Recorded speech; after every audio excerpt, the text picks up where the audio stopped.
ngasi phongkiba tongan-tonganba pauchesing amadi social media dagi lokhatjaba pauchingi update pijari ahanbada maruoiba pau President Draupadi Murmu masaju tribal ama oibanina Sisipurda lakpiyu amadi Kuki Singna unabiyu haina Kuki Zo Council na appeal tawragli Burma gi Chin State laiba Kanpet village da laiba lal hauba singi laifamda military army na air strike tawduna Komthokhre President rule gi laingak losil hallaga anauba miyanggi laingak ama athubada semlakpa yana leire BJP gi MLA pumnamak December 13 da Delhi da pangthokadaba mifamda saruk yanaba high command khangalagle Myanmar gi hospital da junta na nongthaktagi attack chatharakpada Micham 13 sire Koko mina miyam galoina na relief camp singda ahing yarek tunang khongjang changchillagani Shutdown marakta President Draupadi Murmu numit ninigi khongchata Imphal da tunglare nupi lalgi ningsing khubamda hayeng laibak asigi President na ikai khumnaba utkadauri Sadananda Kuleshwar Dhananjoy gi mathakta thamlamba ATHINGBA lauthokle haina KCPPWG MC na phongdorakre Kuki Singna Union Territory gi demand tawriba khundamina riba phurup khudimangna yaba ngamloi haina WMC na phongdorakre Marian Maigi yum chahunga humputara rom sidokhibagi matangda authority gi mityeng changchilagli Ukhrul da yum ani mai chakre hauzik pau sandongna pizari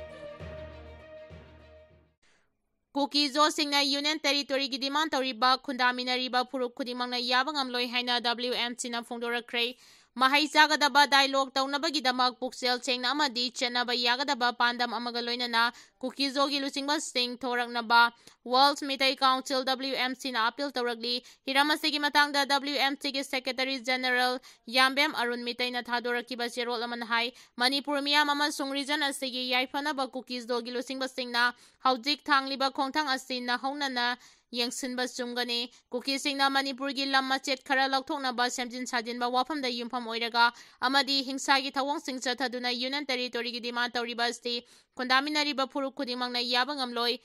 victim card sanabagi mahuta pukchel chengna mangda thoraktuna mahai jagadaba dialogue taunabagi damak thorakpana achumba oigani madugi damak WMC na sem saraga lei hairi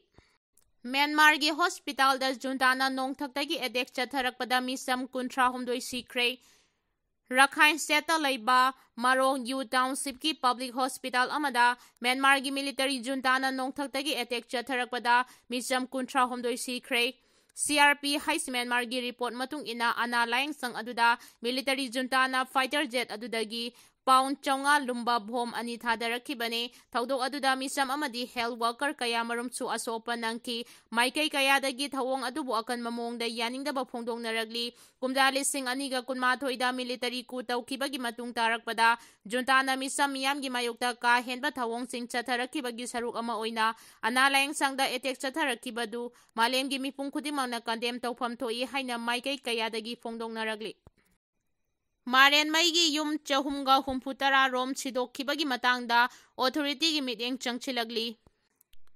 Liang Mai Marian Mai Khunggangda yum chahunga humputara hena amangata thokibaga loinana yumda loiba sasan amadi lantum huran kibagi matangda mari lainaba authority amadi civil society na mityeng changbiyo haina working committee Liang Mai Naga Council Manipur gi serol amana phongdoragli serol asin hai December 3 ta working committee gi team ama chatuna yengsulubada kuna du pakchana amangata thoklamba thengnaki yum chahunga humputara hena sidok lambaga loinana Lupa crore taruk henbagi lantum mang takle haiba thengnaraki GPRN gi maram thangal CAA gi hana EO oiramba achana lusingba khulai paibe singna nupi angang khaktana khunja singbu tamthina phukibaga loinana khuldagi tanthokibani laifam laitraba khunja singa du refugee camp singda sangda famlauduna leiri Nagagi Singh Turel Amastong Lamna Singba Pumna Makta Atopa Miyoy Amatana Kut Thingdelakpa Yaroi Khungi Mapuda Ka Henba Thawong Chathaduna Amang Ata Thokan Kibagi Matangda Mari Lainaba Authorities Singna Mideng Changadabani Hairi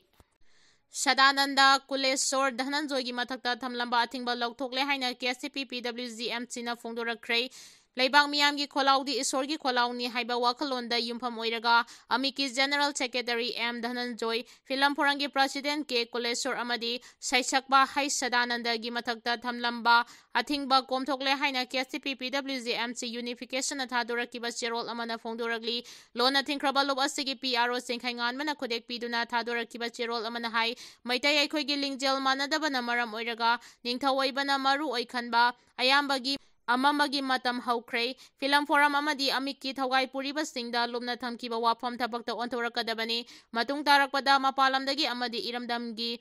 rock band singba rock concert pangthoklabasu phije saksa kamba setpa yengliba miyamna so yang haidaba phijol chetpa yaroi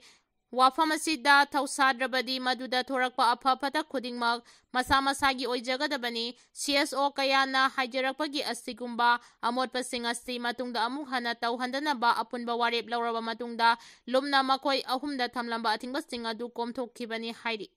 loinana lukki sanabida sangjaraglabadi ngakpigadabani haiba kanglongi matung inna ngakpikhibani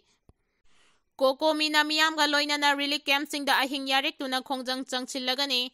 Ngarangdagi kokomina miyamga loinana relief camp singda ahing yarek tuna khongjang changchillagani lauktokhre lanjena duna lairiba sing masagi mayumda hanjilhalu haiduna December amadagi hauna lamboi khongkhongda IDP sing CSO amadi kokomina changchillakpa wakat mifanga mari leinana pangthokpa paugi mifam amada kokomigi convener khuraija mathawbana wafam asi phongdokhibani mahakna hai India gi constitution na piriba fundamental rights mat piraba Manipur gi miyamda President Draupadi Murmu na phangpham thokpa right phanghanba ngamgadawribra Laibak asigi citizen amana masagi maramda chahi ani makhai hena chathok chachin tawba yadana lairiba amadi IDP singna masagi mayumda hanjinba ngamdana lairiba sigi matangda matik saba thorang lokhatpam thoi center amadi state lenga ka tangka kayarakta wari sanabada chingkhong singada lairamba IDP sing December tha fawbada masagi mayumda hanjil halagani haina thajaba pikhrabaso leingangna thakiba matamadu numit kunmathoi khakta ngaislagle adubu IDP sing mayumda hanjin hanbagi matangda leingangna matik saba thorang amata laukhalakpa laitri haina mahangna makhadana phongdoki President rule gi lengak loisilahalaga noba miyam gi lengak ama athubada semlaba yana leire BJP gi MLA pumnamak December 13 da Delhi da pangthukadaba mifamda saru yanaba high command khangalagle BJP gi national leader singna mamangda thajaba piramkhiba adumak thabakta onthokpa oina BJP gi MLA pumnamak thasigi 13 gi numidang wairamda New Delhi da pangthukadaba mifamda saru yaranaba party asigi high command yathang pirakhre National leader singi anoba thawrang asina Manipurda matam kayadagi President Rugi Lengak Lauthoklaga Atuba matamda Popular Government ama semlaba yabagi oithokpa naksilagle BJP gi MLA kharaga wild kati pausi asiga telephone da wari sanabada makoin hai ngasi MLA masa singda party ki head office dagi telephone tawraktuna December 13 gi mamangda New Delhi da thunglana ba khangalaki adumangna maram oiraga party asigi MLA sing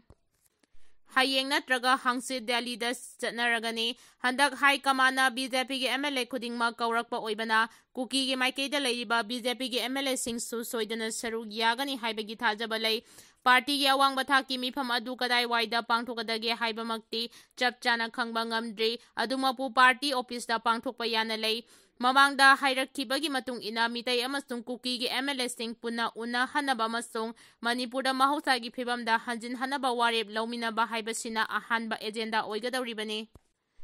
Masida MLA amata nam marai mara tauba yararoi madugi tungda lengak ama semagi matangda MLA singi oiba aningba apamba karino haibadu adumak puthoktuna makhoi gi oiba mot sing lauba yai hairi Lengak ama semagi matam December gi aroiba sayolda natraga January gi ahanba sayolda oigadra haibadudi chapchana khangba ngamdri Delhi da pangthokadawriba mifam asina aroiba mifam oiraga MLA singna Manipurda hankharba matungda party gi observer ama tharakani amasung mahakna Manipurda leiringaida government ama sembagi thaudang logani handagi wasak lobagi thauram asida BJP gi chief minister sing prime minister natraga union home minister amadi atai minister kayamarum su saru yagadawri Maramaduna PM amasung Home Minister gi sangadaba matam yenglaga wasak lauhallaba yai hairi Ukhrulda yum ani mai chakre Ukhrulgi Greenland area da leiba yum ani ngarang maina tumna chakre hairi thawdu adu Greenland area da leiba Ukhrul power house ki substation manakta ngarang numit yungba matung minute 50 rom chatpa duwaida thokibani press na phangba pawgi matung inna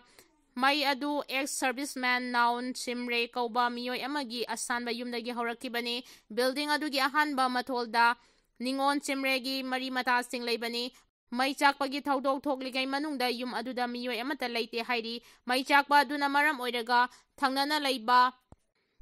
Warjui Zangphai kauba miyoi amagi yumsu maiwai raktuna chakibani mai adu Assam Rifles amadi volunteer kayana kanba ngamki Shutdown marakta President Draupadi Murmu numit ninigi khongchata Imphal thunglare nupi lal gining sing khubamda ngasi leibaga sigi president na ikai khumnaba utkadauri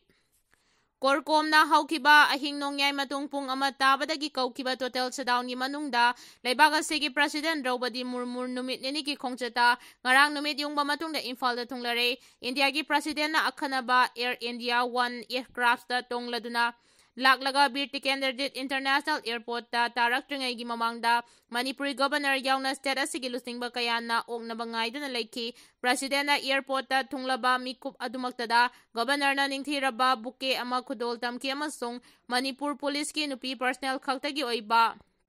Contingent amagi guard of honor president na yenki mafam adudagi president bu governor na mang tharaga section na ngak selaga security gi gari single loina na tidim lamida lok baban tamna chetki total shutdown na maram oiraga mi chatraba masung lambi gi mataida mi irep lemna dragaso president na leirama miyoi kharada makut haiduna nungaiba phongdokpo utki Lok babanda pung amarom palabatungda Manipur lengang na sinduna Imphal gi polo ground na pangthokpa polo gi exhibition match ama president na yenki exhibition match adumak Manipur lengang na akhanaba thorang kaya marum tawki thorang sing adugi manung polo ground changbagi lambi angauba fizang na maikai animak khanduna fajaraba mafam ohenki loinana polo exhibition yenglaba tungda lengang na sinduna city Convention Center da pangthokpa Civic Reception da President Sarugyaki amasung mahang na Manipur gi miyangi pungning thawgatpa warol kaya marum piki